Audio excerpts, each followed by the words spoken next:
عورتیں کلیسیا کے مجمع میں خاموش رہیں، کیونکہ انہیں بولنے کا حکم نہیں بلکہ تابع رہیں، جیسا توریت میں بھی لکھا ہے۔ اور خداوند کے زندہ اور پاک کلام میں سے پہلا کرنتھیوں اس کا 14 باب۔ محبت کے طالب ہو اور روحانی نعمتوں کی بھی آرزو رکھو، خصوصاً اس کی کہ نبوت کرو، کیونکہ جو بیگانہ زبان میں باتیں کرتا ہے وہ آدمیوں سے باتیں نہیں کرتا بلکہ خدا سے، اس لیے کہ اس کی کوئی نہیں سمجھتا، حالانکہ وہ اپنی روح کے وسیلہ سے بھید کی باتیں کہتا ہے۔ لیکن جو نبوت کرتا ہے وہ آدمیوں سے ترقی اور نصیحت اور تسلی کی باتیں کہتا ہے۔ جو بیگانہ زبان میں باتیں کرتا ہے وہ اپنی ترقی کرتا ہے، اور جو نبوت کرتا ہے وہ کلیسیا کی ترقی کرتا ہے۔ اگرچہ میں یہ چاہتا ہوں کہ تم سب بیگانہ زبانوں میں باتیں کرو، لیکن زیادہ تر یہی چاہتا ہوں کہ نبوت کرو، اور اگر بیگانہ زبانیں بولنے والا کلیسیا کی ترقی کے لیے ترجمہ نہ کرے تو نبوت کرنے والا اس سے بڑا ہے۔ پس اے بھائیو، اگر میں تمہارے پاس آ کر بیگانہ زبانوں میں باتیں کروں اور مکاشفہ یا علم یا نبوت یا تعلیم کی باتیں تم سے نہ کہوں تو تم کو مجھ سے کیا فائدہ ہوگا؟ چنانچہ بے جان چیزوں میں بھی جن سے آواز نکلتی ہے، مثلاً بانسری یا بربط، اگر ان کی آوازوں میں فرق نہ ہو تو جو بھونکا یا بجایا جاتا ہے وہ کیوں کر پہچانا جائے؟ اور اگر ترہی کی آواز صاف نہ ہو تو کون لڑائی کے لیے تیاری کرے گا؟ ایسے ہی تم بھی اگر زبان سے واضح بات نہ کہو تو جو کہا جاتا ہے کیوں کر سمجھا جائے گا؟ تم ہوا سے باتیں کرنے والے ٹھہرو گے۔ دنیا میں خواہ کتنی ہی مختلف زبانیں ہوں، ان میں سے کوئی بھی بے معنی نہ ہوگی۔ پس اگر میں کسی زبان کے معنی نہ سمجھوں تو بولنے والے کے نزدیک میں اجنبی ٹھہروں گا، اور بولنے والا میرے نزدیک اجنبی ٹھہرے گا۔ پس تم جب روحانی نعمتوں کی آرزو رکھتے ہو تو ایسی کوشش کرو کہ تمہاری نعمتوں کی افزونی سے کلیسیا کی ترقی ہو۔ اس سبب سے جو بیگانہ زبان میں باتیں کرتا ہے وہ دعا کرے کہ ترجمہ بھی کر سکے، اس لیے کہ اگر میں کسی بیگانہ زبان میں دعا کروں تو میری روح تو دعا کرتی ہے مگر میری عقل بیکار ہے۔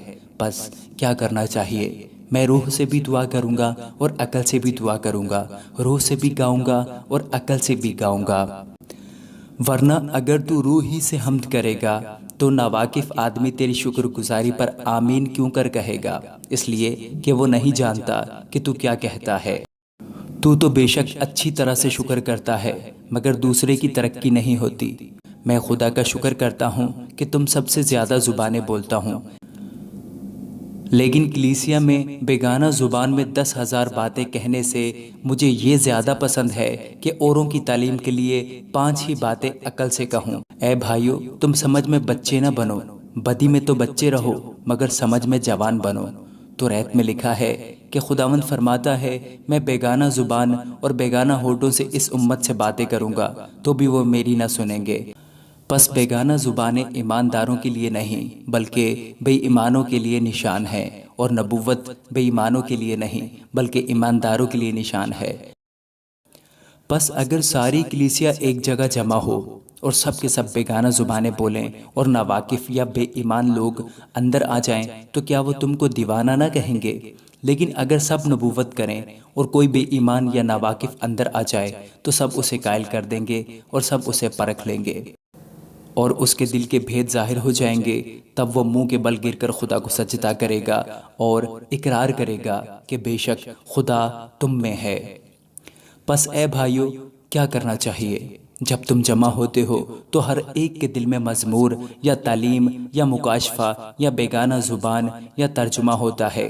سب کچھ روحانی ترقی کے لیے ہونا چاہیے۔ اگر بیگانہ زبان میں باتیں کرنا ہو تو 2 یا زیادہ سے زیادہ 3 شخص باری باری سے بولیں اور ایک شخص ترجمہ کرے، اور اگر کوئی ترجمہ کرنے والا نہ ہو تو بیگانہ زبان بولنے والا کلیسیا میں چپکا رہے اور اپنے دل سے اور خدا سے باتیں کرے۔ نبیوں میں سے 2 یا 3 بولیں اور باقی ان کے کلام کو پرکھیں، لیکن اگر دوسرے پاس بیٹھنے والے پر وحی اترے تو پہلا خاموش ہو جائے، کیونکہ تم سب کے سب ایک ایک کر کے نبوت کر سکتے ہو تاکہ سب سیکھیں اور سب کو نصیحت ہو، اور نبیوں کی روحیں نبیوں کے تابع ہیں۔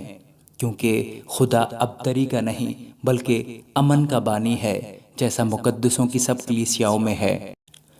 عورتیں کلیسیا کے مجمع میں خاموش رہیں، کیونکہ انہیں بولنے کا حکم نہیں بلکہ تابع رہیں، جیسا توریت میں بھی لکھا ہے۔ اور اگر کچھ سیکھنا چاہیں تو گھر میں اپنے اپنے شوہر سے پوچھیں، کیونکہ عورت کا کلیسیا کے مجمع میں بولنا شرم کی بات ہے۔ کیا خدا کا کلام تم میں سے نکلا یا صرف تم ہی تک پہنچا ہے؟ اگر کوئی اپنے آپ کو نبی یا روحانی سمجھے تو یہ جان لے کہ جو باتیں میں تمہیں لکھتا ہوں وہ خدا کے حکم میں ہیں، اور اگر کوئی نہ جانے تو نہ جانے۔ بس اے بھائیو، نبوت کرنے کی آرزو رکھو اور زبانیں بولنے سے منع نہ کرو، مگر سب باتیں شائستگی اور کرینہ کے ساتھ عمل میں آئیں۔ آمین۔